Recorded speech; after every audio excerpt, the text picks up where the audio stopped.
Bienvenue en classe sur leur thème. Je m'appelle Nyamour Keita, je suis professeur d'enseignement normal, professeur du Sorzo à l'IFM-FEP de Bamako. J'ai le privilège ce matin de vous présenter les thèmes sur la méthodologie et de l'enseignement de l'histoire et de la géographie pour les classes journalistes spécialisées niveau DF et BAC, première année des instituts de formation des maîtres. Chers collègues et futurs enseignants, élèves maîtres, bonjour. Au sommaire, vous aurez en grand temps l'histoire, le but et l'importance de l'histoire en petit 1, la leçon d'histoire dans les différentes classes, la conduite d'une leçon d'histoire, et en grand B, petit 1, le but et l'importance de la géographie, en petit 2, la leçon de géographie dans les différentes classes, et en petit 3, la conduite d'une leçon de géographie. Ce cours est très important. Vous n'êtes pas sans savoir, chers amis, en méthodologie, la communication serait difficile. Il serait difficile de convaincre les apprenants. Donc les leçons seront mal exécutées, donc ça sera peine perdue pour l'enseignant. Donc à l'issue de ce cours, à l'issue de ce travail d'aujourd'hui, vous devrez être capable de s'approprier le but et l'importance de l'histoire et de la géographie, maîtriser les leçons d'histoire et de géographie dans les classes d'aptitude, dans les différentes classes de l'enseignement fondamental. Ce cours est très important et il constitue un support destiné à vous, élèves maîtres des instituts de formation, et peut-être d'une grande utilité pour ceux qui ont la responsabilité, surtout le privilège de former des enseignants, qui n'est pas enseignant. L'enseignement n'est pas donné à tout le monde. Plus l'enseignant est bien formé, plus il a confiance en lui-même, et mieux il s'engage davantage dans l'enseignement de sa discipline. En grand temps, nous allons voir l'histoire et parler un peu du contenu des leçons au niveau de l'enseignement fondamental. Au niveau de l'enseignement moral, elle ressemble un peu souvent au conte, au démon. Surtout, ça fait allusion aussi à l'histoire locale. Donc, le programme de cycle 1 est basé sur l'histoire locale. De la 4e année à la 6e année, donc l'enfant vit son milieu naturel immédiat, son environnement naturel immédiat. Le but et l'importance de l'histoire. L'histoire, comme on vous dit très souvent, par définition, l'histoire est le récit des événements passés. Qui dit événement dit ce qui est réellement passé et ce que les hommes ont vécu dans le temps et dans l'espace et ce qu'ils ont laissé comme trace. Donc à ce niveau aussi c'est l'histoire locale. Donc l'enfant jusqu'à la 6e année pour l'introduction de l'histoire et de la géographie. Il y a aussi la deuxième partie qui est les classes d'orientation qui commencent de la 7e année à la 9e année. Au niveau des classes d'aptitude, c'est-à-dire de la 4e année à la 6e année, l'enfant dans son milieu naturel, à partir de sa famille, de son village ou de son quartier. Et les grands hommes qui ont bâti son village et les grands faits qui se sont déroulés dans son village. Pour les classes d'orientation, c'est-à-dire à partir de la 7e année, on initie l'élève à la définition de l'histoire, les grandes périodes de l'histoire et aussi la préhistoire et les grandes périodes de la préhistoire à ce niveau. Et au niveau de la 9e année, nous avons aussi l'évolution du monde contemporain de 1939 à nos jours. Là-bas, on peut évoquer les deux guerres mondiales, la participation de l'Afrique au milieu du Soudan français à la Deuxième Guerre mondiale, etc., etc. Et entre-temps, on parcourt les grandes figures nationales, ceux qui ont fait l'histoire nationale, depuis la période médiévale jusqu'à maintenant, depuis le temps de l'Empire du Ghana, l'Empire du Mali, l'Empire Songhai, en passant par les royaumes Bamanan de Ségou, du Karta, le royaume théocratique de Massina, le royaume de Kénédougou, etc., etc. La conduite d'une leçon d'histoire. Cette conduite est très importante. Cette partie est l'ossature même de l'histoire, de la compréhension de l'histoire dans les petites classes.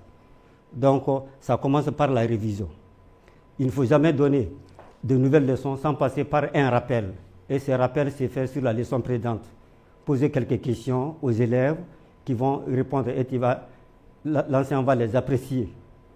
Donc après, vous allez entamer la leçon du jour.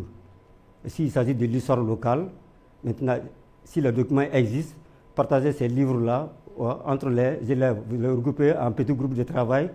Ils vont faire des lectures silencieuses et tirer l'essentiel à travers un questionnaire que vous allez leur soumettre.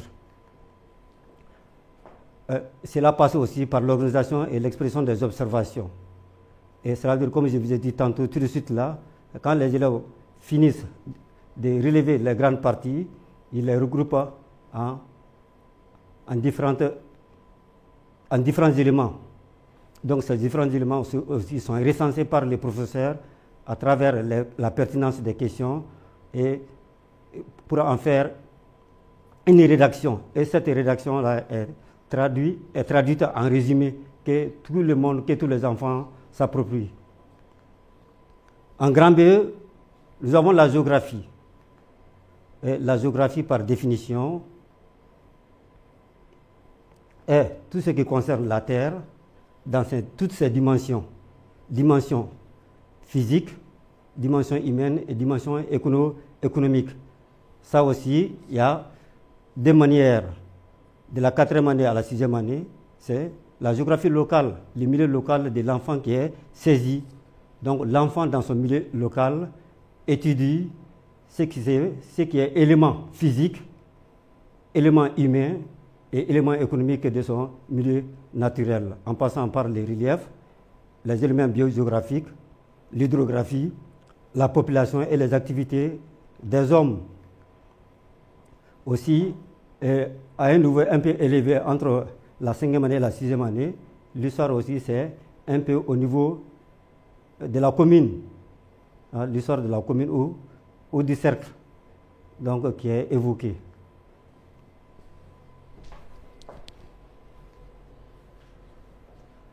La leçon de géographie dans les différentes classes suite, dans les classes d'aptitude suite encore, à l'instar de l'histoire, la leçon de géographie commence par une étude du milieu local. Donc, comme je vous ai dit, toujours le milieu local est intéressé. Mais ça, c'est entre la 4e année et la 6e année. Dans les classes d'aptitude, toujours, c'est les villages et les quartiers qui concernent la géographie. Et chaque leçon devrait faire l'objet d'une enquête par les élèves et par le maître à travers des excursions sur le terrain, des sorties sur le terrain pour visualiser, observer ce qui constitue l'existant, les éléments de la nature, les reliefs, les éléments du relief, et ainsi de suite. Dans les classes d'orientation, c'est-à-dire à partir de la 7e année jusqu'à la 9e année, l'histoire commence au niveau de la 7e année, la géographie commence au niveau de la 7e année par l'étude des cercles, sa situation, l'étendue, les limites et la carte. Donc un peu plus devant, en 8e année, donc c'est à peu près la région qui est un peu étudiée et quelques pays. Au niveau de la 9e année, nous avons l'étude sous-régionale, donc les États de l'Afrique occidentale et les organisations sous-régionales comme la CEDEAO, l'OMVS, le CIRS, le Liptako-Gourma, etc., etc. La conduite d'une leçon de géographie, comme je vous ai dit en histoire, ici ça commence par la révision. Et cette révision est un rappel de la leçon précédente que l'enseignant, vous, le futur enseignant, vous devrez poser quelques questions aux élèves et les apprécier à juste titre avant de commencer la leçon du jour. Au niveau de la leçon du jour, le professeur met les titres au tableau. Si ça nécessite des cartes murales, il fixe les cartes murales au tableau ou bien distribue des images aux élèves. Si la documentation existe, distribuer les documents aux élèves, les indiquer les pages, et qu'ils vont faire des observations et relever les mots, les parties essentielles qu'ils vont soumettre au professeur à travers une série de questions, des questions qui seront répondues par les professeurs. Donc, vers la fin ici, le cours sera complété. Le cours sera complété par la présentation d'une fiche de préparation. Cette fiche de préparation obéit à quoi? À la logique de l'enseignement classique. Au niveau des IFM, c'est l'enseignement classique qui continue. Donc vous aurez des OPO, objectifs pédagogiques opérationnels, qui restent toujours en vigueur en attendant la généralisation du nouveau curriculum de l'enseignement normal, qui est basé sur l'APC, qui n'est pas en vigueur d'abord. Donc le programme continu, c'est les classiques. Donc les préparations se font en termes d'objectifs pédagogiques opérationnels. Ici, nous avons un exemple dans une classe de 5e année. La durée, c'est 30 minutes. Le thème est là, l'homme améliore sa nourriture. Le contenu aussi est là, il y a les objectifs, il y a la pré-évaluation, il y a les ressources, il y a les stratégies. Donc il y a les différentes activités et à la fin, nous avons l'évaluation. Comme deuxième exemple de fiche de préparation, ça c'est un exemple de cours de géographie en 6e année fondamentale. La durée aussi c'est 30 minutes. Le thème est là, Mali, situation, limite, étendue, carte. Le contenu est là, les outils sont là, pré-évaluation, ressources, stratégies et activités. Et vers la fin, il y a l'évaluation. Donc en fin de partie, je vais vous donner une évaluation. Donc comme première partie de l'évaluation, décrire le but et l'importance de l'histoire et de la géographie, préparer une leçon d'histoire en 4e année de l'enseignement fondamental, exécuter une leçon de géographie en 7e année de l'enseignement fondamental. Donc ça c'est la première leçon. Prochainement, la méthodologie n'est pas terminée, la leçon n'est pas terminée, mais je serai obligé, compte tenu de l'impératif du temps, de m'arrêter ici. Prochainement, on va continuer toujours sur la méthodologie, mais maintenant cette fois-ci, je vais vous donner quelques règles de déontologie.